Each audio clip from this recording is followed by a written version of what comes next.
The bank crisis of 2023 rages on. It's really important that we have the right information so that we can understand this as it goes through, because it's not over. They're going to try and paper over it, but we know that this will have an impact on everyday people. And so in this video today, I've got the charts, I've got the information that you need to know so that we can make the right steps, the right changes, if any. And so in this video, we're going to talk about a few things. You came here for the truth, so let me unveil that for you. The velocity, or the speed at which money moves in the economy, is decreasing, making financial conditions worse, even as the Fed increases its money supply. When banks have problems, it affects the whole economy. In 2008, banks stopped lending money, causing the velocity of money movement to drop. Central banks tried to fix the problem by lowering interest rates and increasing the supply of money. Now, there is a new issue with inflation. Banks are struggling to adapt to rapid rate increases. So as the Fed and other central banks are increasing their rates of interest, the banks are suddenly saying, whoa, we haven't been dealing with this for a long time. They're running into issues. You saw with SVB, just one example. Central banks are trying to prevent a severe recession by improving the amount of money. I don't want to say improving as in a benefiting way, but they're increasing the money supply, and it doesn't seem to be actually having a positive impact at this time. In the last 2 weeks, the Fed has increased their money supply significantly. However, as this has increased, the velocity of money has gone down. Why is this happening? People are taking their money out of smaller banks and they're moving it into larger banks or higher yielding money market funds. This causes the speed or the velocity of that money to decrease even more. Money market funds have grown by almost $250 billion in the last couple of weeks. These funds invest in low risk, short-term loans and have a low impact on the velocity of money. The RRP, which we'll talk about in a few minutes, which effectively neutralizes that money velocity, has also grown to new all-time highs of $2.65 trillion. Reverse repos, you remember those? That's what we're talking about here. So there's more usage on these systems because of the concern. The banks are concerned. Stick with me, we'll talk about that. Banks are likely to face more challenges as they have about $2 trillion in losses from long-term investments. The Fed's current strategy is making it difficult to control both inflation and economic growth at the same time. So that's the financial education that we needed to go into the charts, to go into the information that we're going to see in the news, right? This is so key. And so look at this. First thing, Fed's rapid easing facing bank-driven credit contraction. So the Fed's balance sheet is expanding. It's not the mortgage-backed securities. It's not the treasuries. They're doing this as a way, supposedly, to temporarily loan their funds to, the big banks. Okay, that's what they're saying this is all about. It's just temporary. And it's not going to result in inflation. That's what we're being told. At the bottom there, you're seeing reserves are approximately 30% higher. And so this is causing a little bit of an issue. And I want to show you more about that. That's what we talked about in the introduction, but of course, you could see this here. The RRP, which is reverse repos, is sucking velocity out of the system. And so you could see it in the billions of dollars in the negative. TGA, that's the treasury. You got the reserves also in the negative. But then the reverse repos are definitely in the positive. So stick with me here. Don't worry. I'll explain it all. I just need to show you all the charts so we can talk about it. This is the reserve balances at US banks. Do you see how this mirrors that red line? Well, that red line is in fact the US stock market. There is a deep correlation between these two.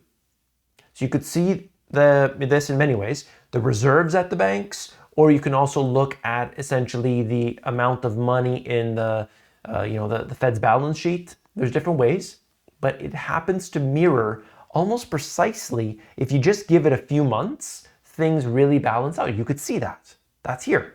The reserves, they are so important. really, really important. That has been increasing recently. And you can compare these many different things. Just looking at those reserves, again, that's the red line.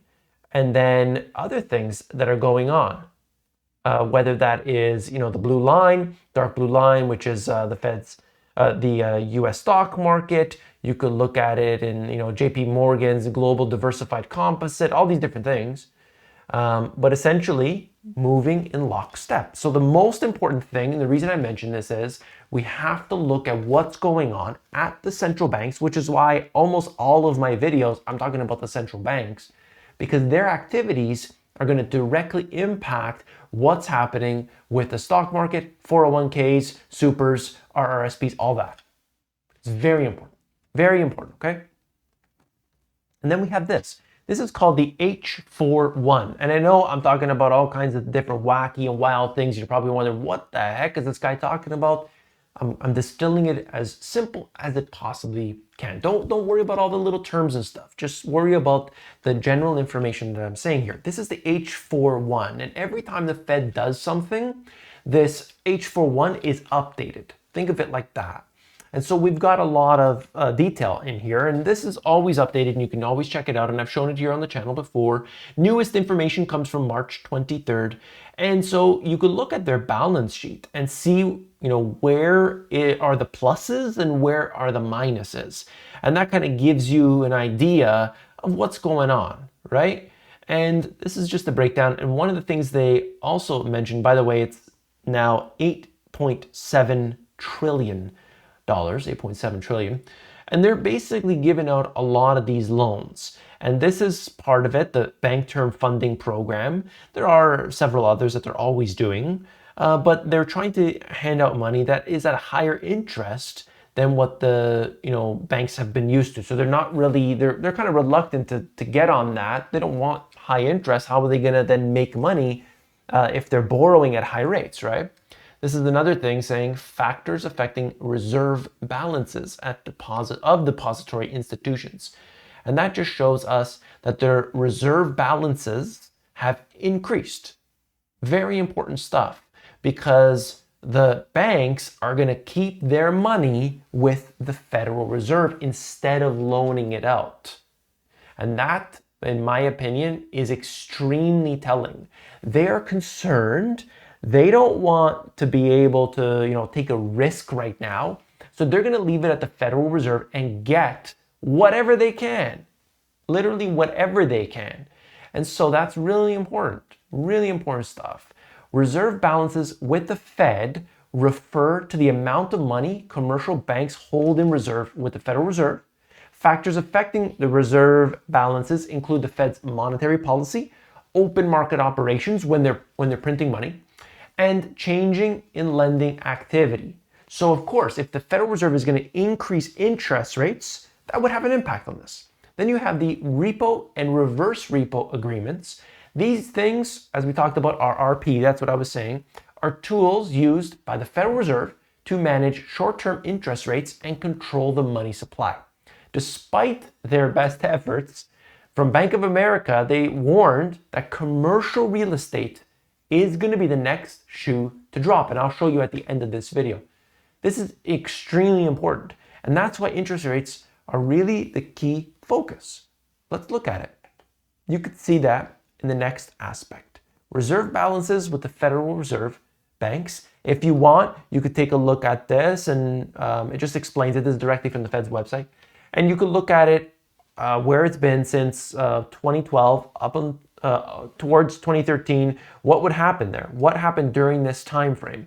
Well, there was an increase. And did you notice that the stock market had increased? It's the same kind of patterns today. When there's concern, the banks don't loan out money to individuals, and instead they're going to rather keep their cash with the Federal Reserve. That's what they want. They want security, they want safety, and so on. Okay? Repo and reverse repo agreements. I covered this a big during 2019. 2 years later, you find out who that money was given to for the repos, and it was all the big banks, JP Morgan and so on. Reverse repos happen as well. And I just wanted to cover that really quickly here. Repos are common secured money market transactions. In a repo, the desk, and the desk is basically, just think of it like the Fed, purchases securities from a counterparty subject to an agreement. And by the way, who's a counterparty? Let's just say JP Morgan, for instance. An agreement to resell the securities at a later date. Okay, so it's this big juggling around of nonsense, all paper shuffling. And by the way, that later date could be like 5 seconds later. Okay, so that's what they would call monetizing the debt. And guess who gets the profit from that? Oh yeah, the counterparty, JP Morgan, and so on. Each repo transaction is economically similar to a loan collateralized by securities and temporarily increases the supply of reserve balances in the banking system. Conversely, in a reverse repo transaction, like we're seeing right now, the desk sells a security to a counterparty like JP Morgan, subject to an agreement to repurchase securities at a later date. Reverse repo transactions temporarily reduce the supply of reserve balances in the banking system. And so it goes on and on. So this is coming at an unusual time, at an inflection point. And of course, we don't really know. I think it's extremely early to tell. But these are some of the things that are happening. It's wild. It's actually crazy right now.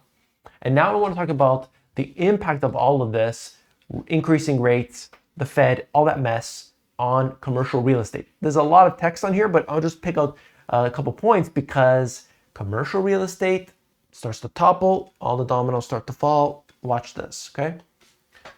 You can see it here. Commercial real estate could be the next hotspot in the shaky US financial sector, according to Bank of America. Spreads for commercial mortgage-backed securities. Remember during 2007 into 2008, what were we talking about? Subprime mortgage crisis, but that was on the residential side. Commercial's having a big problem now. CRE, that's commercial real estate, is widely viewed as the next shoe to be dropped as lending standards for CRE loans continue to tighten. Okay, they found significant net shares of banks reporting tightening lending standards for commercial loans. At the same time, the survey found weaker demands for loans from companies of all sizes. In a recession, add CRE to the coming toxic recession mix. Big stuff happening here. And so that's why we're seeing all these lending. That's why we're seeing all this confusion and things are like wild. Like why is one up and the other one's down when this should be up and that should be down? Nothing's making sense, okay? And that's why I'm trying to make a little bit of sense of all this, even though it is a mumbo jumbo. I get that. But this hopefully gives a little bit of information. We could see that things are wild today. What we need to do as individuals is diversify and not keep our savings in the banking system the way that they generally would. Okay, we need to diversify, we need to split. We definitely don't want any uninsured deposits right now. In the terms of bail-ins, I'd be more concerned about bail-ins for uninsured accounts than for the insured accounts. That's the thing. But the question is, and I brought this up many times before in the past, is why are we keeping our savings in the bank? We should be keeping it in assets other than what we need to pay for our daily bills and so on. So that's the key. We need to hold real assets because those do well during inflationary periods. If we have a crisis, then we got to watch out. We got to be careful. There's going to be Education Week. Stay tuned for Education Week. That's going to be coming up in early April because I'm going to be bringing every single day. We're not going to do any news for 1 week. And I'm going to just be hitting hard on the financial education. And those are the type of videos you can rewatch, you can share those and so on. So I'm like writing all these things down. I'm making sure I take all the notes because there's certain things that we have to hit and we're gonna get that in Education Week. I'm excited for that because financial education is something that we all need and I wish I had when I was younger. Okay, I didn't get that till I was, started, let's say 21. And I wish I had it when I was in high school because I would have been so much better off in the end. Okay, I learned earlier than a lot of people, but not early enough. I wish I had it earlier. Financial Education Week coming up. Are you an insider? If you aren't, then you've got to become one because that's the way I'm going to get to you directly and you can get to me directly. It's so easy. It's so free. TheMoneyGPS.com, there'll be like a little thing over here that you can probably click on. If not, TheMoneyGPS.com, scroll down to the bottom and there you'll be able to just put in your email and I'll send you the video of the day. You'll get that in your inbox and I can get to you directly and we can get around the algorithms. I'll see you there. Take care.